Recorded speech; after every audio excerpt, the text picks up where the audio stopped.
Oase di tengah Jawa, saat kurma berbuah di tanah Sukabumi. Di sebuah lembah tersembunyi di Desa Mekarsakti, Kecamatan Cisaat, Kabupaten Sukabumi, Jawa Barat, tumbuh sebuah keajaiban yang seolah menentang logika, pohon kurma. Bukan di gurun pasir Timur Tengah. Bukan di bawah terik matahari Arab Saudi. Tapi di tengah hutan tropis Indonesia, di bawah rindangnya pepohonan pinus dan udara sejuk pegunungan, 462 pohon kurma berdiri tegak, berbuah, dan berkembang. Kurma kini tumbuh di Sukabumi. Ini bukan proyek impian semalam. Ini adalah hasil dari 12 tahun perjuangan, eksperimen, dan kegigihan oleh seorang pria bernama Haji Asep Sukandar, seorang pensiunan TNI yang justru memilih pensiun untuk memulai petualangan terbesarnya, membawa oase ke tanah Jawa. Awalnya banyak yang bilang, kurma di sini?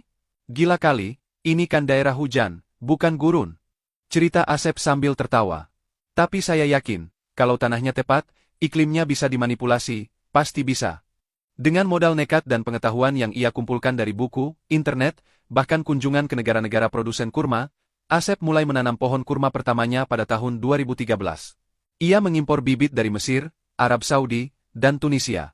Ia ubah sistem drainase tanah, atur intensitas sinar matahari, dan bahkan membuat teras-teras buatan, agar akar tidak tergenang air. Setiap hari, ia menyiram, memantau, dan merawat pohon-pohon itu seperti anak sendiri. Dan setelah bertahun-tahun menunggu, karena pohon kurma butuh 5-7 tahun untuk berbuah dan akhirnya, buah pertama jatuh ke tangannya. Saat itu saya menangis, bukan karena manisnya, tapi karena saya tahu, ini bukan hanya kurma. Ini adalah bukti bahwa Indonesia bisa. Kini, kebun kurma seluas 3 hektar ini, bukan hanya tempat budidaya. Ia telah berubah menjadi destinasi edukasi dan wisata religi. Ratusan pengunjung dari anak-anak sekolah, keluarga, hingga rombongan pondok pesantren berkunjung setiap bulan untuk melihat langsung pohon yang disebutkan dalam Al-Quran tumbuh di tanah Nusantara.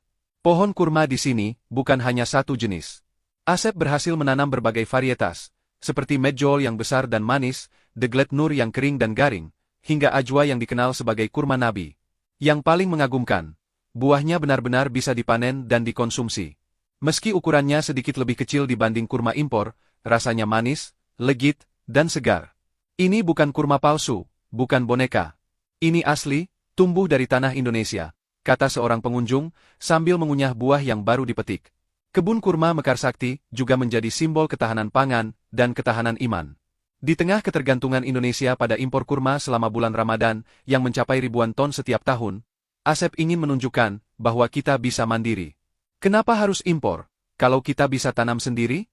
Kurma bukan cuma buah, tapi juga simbol keberkahan. Dan keberkahan itu bisa tumbuh di mana saja, asal